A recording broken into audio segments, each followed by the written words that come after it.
Hey everyone, welcome to Reddit Readout. Today we are checking out True Off My Chest. Story 1. My BF said I'm not the most gorgeous girl he's ever seen. BC, I'm fat. I have struggled with posting this. BC, I didn't want a flood of you're fat, what did you expect? Story 2. A year ago I was making 4K, just had an interview for a $150,000 position. Proud of myself. I'm in the tech world that I taught myself. I went from making 4K a year, to my current position now making a little over 100K, and now I interviewed for another position roughly $150,000, possibly more. Really am proud. It was hard work, but I got the certificates I needed, the training etc., and now I'm not afraid to job hop to keep earning more for the same workload. The fact they loved my resume and set up an interview is just blowing my mind right now. I now know my self-worth and sick of companies taking advantage. I'll keep moving up. If I can do this, so can you. Story 3. I laughed when my rapist killed himself. I, 19F, laughed when my harasser, 68M, killed himself. To put it in perspective, my grandma met this man when I was around 5 to 6 years old after my grandfather passed in 2007. My harasser was a wonderful man, till I turned about 8. When I turned 8 is when the abuse truly started. He told me on multiple occasions it was because he loved me, and all grandfathers did this with their granddaughters and it was normal. So I never mentioned it. This lasted until I was 13. 5 years of this. My mom left me alone with him because she trusted him. At some point we lived with him and me and my sister slept in his room, which was even worse. So when I turned 13 I finally decided enough was enough and told my mom. She didn't believe me and sent me to live with my father, who lived about 3 hours away, and she told my whole family not to believe me. My father and stepmom did believe me and sent me to therapy. When I turned 17 to 18 we were all at the dinner table and my stepmom mentioned my cousin's daughter. How is cousin's kid doing now that she can't see her grandfather? I just said I wouldn't doubt she can't see him, he's a rapist. No, me, he killed himself 2 days ago. I laughed. I bursted out in laughter and told my parents he deserved it. They called me multiple names and told me I shouldn't have laughed, even after all I told my therapist, even after she told them I was fact sad. They get mad at me that I laughed? He probably couldn't have handled the guilt. I just hope to God he never touched that little girl. I'm glad he's gone and I'm glad he'll never hurt another soul the way he hurt me and my family. Story 4. 2023 has been terrible for me. I was considering ending everything. I, 36M, just can't seem to win. Every good thing that has happened has been utterly negated. I came into 2023 with an awesome job that highly overpaid me. I was in a fling that was progressing well. Fling ends horribly and full of unnecessary drama that I didn't respond well to. I would move on, but this thing hurt me more than I thought. I ended up dating someone new in March and I thought things were going well.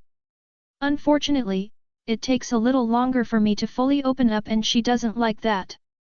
She drops the I love you and I was honest with her and told her I wasn't there yet. This was perhaps a bigger issue because she would end things. In comes my new team lead and instantly hates me. Slowly wants bring in her team.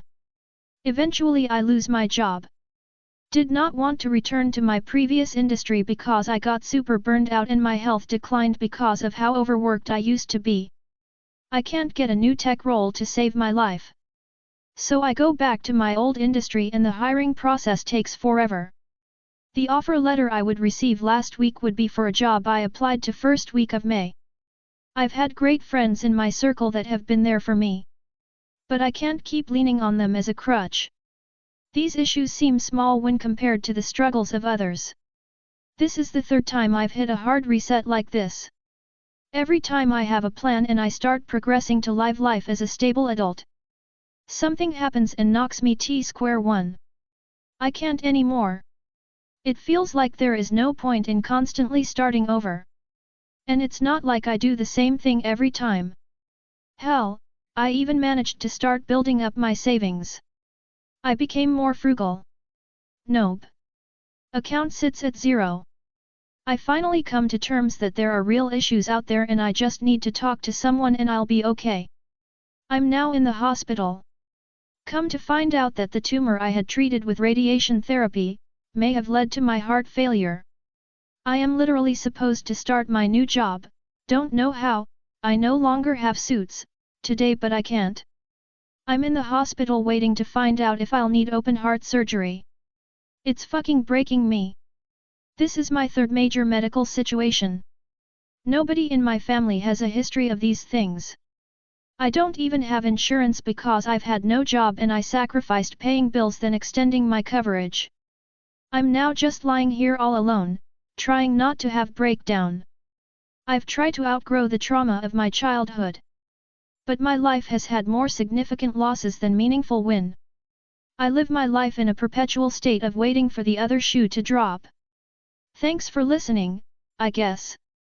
Story 5. Watching my family treat my abuser like a loved one and me like a pariah is a heavy burden. I'm a male in my 40s. I've forgiven my alcoholic stepfather for beating the hell out of me and mildly molesting me. He used to hold me in a bear hug on his lap and kiss my neck and get a boner and wouldn't let me go for a long period, maybe 10 to 20 minutes each time. I never told my mother about the boner and necking thing, but to this day she still insists that he was just a stern disciplinarian in regards to him beating me up. Maybe she never saw him insidiously punching me only in the stomach to take my wind, kicking me only in the stomach or asshole or tailbone and butt cheeks to avoid causing visible marks of bruising while inflicting lasting pain. Maybe he hid it that well. I don't know. As a kid I thought she knew and supported it, I thought everyone knew, so that's like 50 layers of onion to go through. Due to his sneakiness that fucker almost got away with it until my father finally grilled me for flinching and / or pissing myself whenever he yelled at me in anger. He didn't hit me, so my reaction was suspect. I still remember CPS and the cops walking my stepfather out of the house in cuffs and him turning his head towards me and saying, "How could you do this to me, boy?" Shit, I felt bad about that one for some crazy reason until my late 20s. What a mindfuck.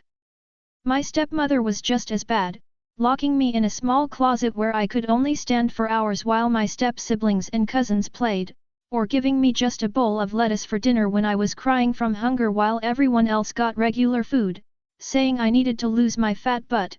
Pictures from my youth show an emaciated kid, so no, I wasn't overweight. She's dead now and hopefully standing in a small closet in hell with a bowl of skunk lettuce and hunger pangs. I did choose to forgive them all for my own sanity, but it ain't always easy. The forgiveness dries out sometimes and I have to add water. At 12 years old I finally snapped. I became ultra-violent to make everyone afraid to mess with me. At home, in the neighborhood, at school, anyone showed the slightest bit of aggression and before I knew what I was doing I'd be swinging some blunt weapon within reach at their head, a pipe, a board, a brick, a desk, it didn't matter. I was trying to preemptively stave off any violence against me. It became a way of life, and before I knew it, it became my way of life. I had so much trauma-induced fear in my core that it didn't take much to flip my switch anywhere I went on anyone who aggressed me other than people younger or smaller than me, elders, or special needs folks. If you were substantial enough to be a physical threat, any aggression towards me was the same as taking a swing at me. I was basically just completely freaking out and had lost control from fear of being harmed more. It took me till my 30s to undo what I'd become and to have some stability in my life, but I'm still fucked up from what I went through and from all of the fucked up things I did in my adolescence after I finally flipped out from the abuse. Most people think I'm a totally boring normal office job guy who can be an asshole once in a while, but I just learned to fit in and manage the damage for the most part. It's just the reaction to aggression that gives me away. The way I explain it to my wife, who likes to badger me when she's cranky then gets mad when I react. In my childhood all of my skin was torn and cut and burned off of my body. In my young adulthood I grew protective scar tissue to allow me to function semi-normally in society. The scar skin is very resilient overall, but when people are aggressive or passive-aggressive with me it slices straight to the nerve. Any form of aggression has that effect, I can't endure it at all. I don't become violent anymore, I haven't thrown a punch since my mid-20s, which was self-defense, but I do go into defense mode and my body language and voice show that I'm aggressively reacting. This doesn't work well in society, because passive aggression and manipulation are considered acceptable behavior, and it's not acceptable to react to it aggressively. It makes the reacting person appear to be the aggressor and they become the asshole rather than the person who initiated the aggression. It's almost like a mental disability, honestly.